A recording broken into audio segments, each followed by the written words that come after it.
तो उसका सर्वोत्कृष्ट दृष्टांत है श्री किशोरी जी के द्वारा प्रभु श्री राम को ढूंढना। और बड़ी अटपटी बात हो गई। जीव तो प्रभु के निकट है, वो तो ठीक ही है, लेकिन पुष्प वाटिका प्रसंग में गोस्वामी जी कहते हैं श्री किशोरी जी जो है का पूजन के बाद सखी के मुंह से श्री रामभद्र के सौंदर्य का वर्णन सुनती हैं। संक्षेप में दर्शन की उत्कंठा होती है। उत्कंठा के बाद संकोच के कारण कह नहीं पा रही हैं। सखियों ने संकोच दूर करने के लिए कहा कि कोई हम लोगों को संकोच करने की आवश्यकता नहीं।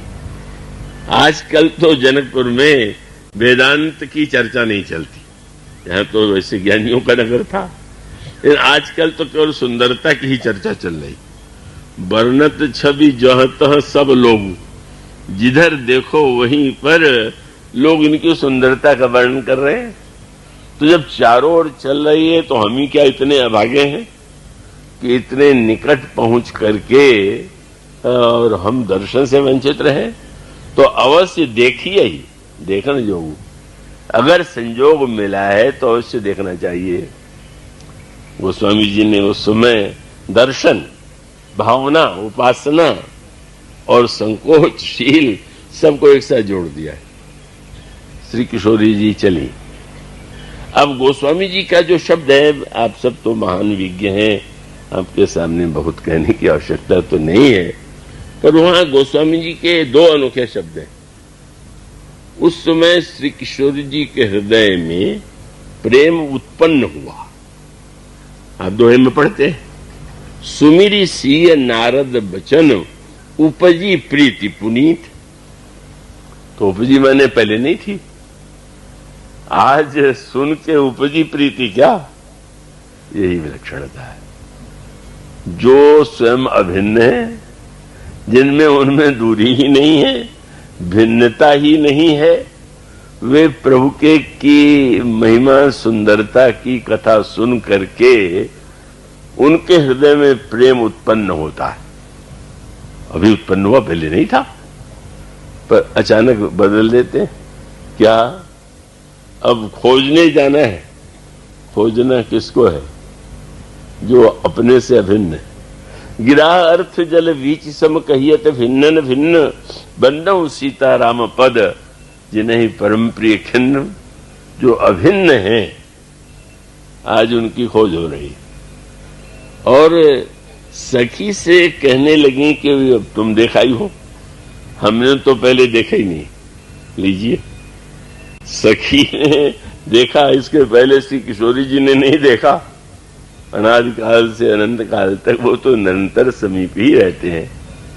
तो वो कहती हैं कि तुम ही जानती हो मार्ग, यह उपासना पद्धति का क्रम जो वस्तुतः अपना ही है, जो अत्यंत निकट है, और उसको एक भौतिक दृष्टांत दें कि हम दूसरों को देखने का प्रयत्न करते हैं तो केवल आंख चाहिए, लेकिन अपने को देखना चाहें तो आंख और दर्पण दो की जरूरत पड़ जाएगी।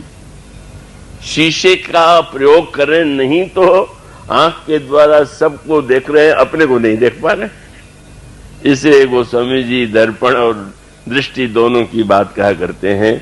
मुकुरम मलिन अरुणैन विहीना, राम रूप देखें किम दीना, नेत्र नहीं दर्पण गंदा।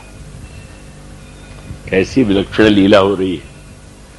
आपने सरोवर में स्नान किया है और देवी पार्वती का पूजन किया है, और पूजन के पश्चात वरदान मांग रहे, निज अनुरूप सुभग वर मांगा, मेरे योग्य वर मुझे दीजिए। सारा क्रम कैसा विलक्षण है। पूजा करना, और पूजा करके जो निरंतर ही उनके हैं, उनको प्राप्त हैं या उनसे अभिन्न है, अभी कहती है मुझे तो पता ही नहीं। अब आप ही निर्णय करके जो मेरे योग्य हो वैसा पति मुझे दे दीजिएगा। और तब जब गोस्वामी जी ने का वर्णन किया तो किशोरी जी के हृदय में उत्कंठा हुई। और उत्कंठा के बाद जो है उस सखी से कहा कि तुम्हें मार्ग जानती हो। बस ईश्वर को अगर हम पाना चाहते हैं, हम उपासक हैं और उनके समीप पहुंचना चाहते हैं, तो मार्गदर्शक की आवश्यकता है। तो श्री किशोरी जी अनजान बन करके कहती हैं कि अब मैंने तो उन्हें देखा भी नहीं है और मैं जानती भी नहीं कि कहां है, तो तुम ही आगे आगे चल के दिखाओ। वो सखी आगे चल रही, श्री किशोरी जी पीछे चल रही। किसी ने पूछा कि श्री किशोरी जी ने सखी को आगे क्यों कर दिया? सखी को आगे करने के स्थान पर पीछे रह करके भी तो सखी कह सकती इधर चलिए। वो स्वामी जी ने एक नया रस दे दिया। बोले वैसे तो व्यवहार में था कि वो सखी देखा इसलिए दे दिया, लेकिन सही बात दूसरी थी। क्या? चली अग्र कर प्रिय सखी सोई। क्यों? बोले प्रीति पुरातन लखई न कोई। हम लोगों का पुराना प्रेम कोई जान न जाए। ये ऐसी अद्भुत बात आपने ध्यान दिया। बोले मैं तो जानती है कहां है, तो मैं अगर पहुंच गई तो कहेंगे पहले से कुछ योजना थी क्या? पहले से आप लोगों को एक दूसरे का ज्ञान था? तो अब गोस्वामी जी कहते हैं कि मेरा पुरातन प्रेम, बस यही आनंद है। उपासना माने चिर पुरातन और चिर नूतन। पुरातन में प्रामाणिकता है पर रस नहीं, और नवीनता में रस है पर प्रामाणिकता में संदेह। कोई नई वस्तु है, आगे चल के क्या सिद्ध होगी? तो वो नई वस्तु प्रामाणिक नहीं, और पुरानी वस्तु में तो प्रामाणिक इतने वर्षों से है, लेकिन फिर रस है कि खाली है? तो गोस्वामी जी ने दोनों शब्द जोड़ दिए। उन्होंने कहा उपजी प्रीति पुनीत, प्रेम उत्पन्न हुआ, और फिर कह दिया बोले प्रीति पुरातन। सत्य तो यह है कि प्रेम पुराना है, दोनों एक दूसरे को जानते हैं, और दूसरे को कहना भी शायद ये शब्द का उपयोग है, लेकिन उस चली अग्र करी प्रिय सखी सोई, और प्रीति पुरातन लखई न कोई।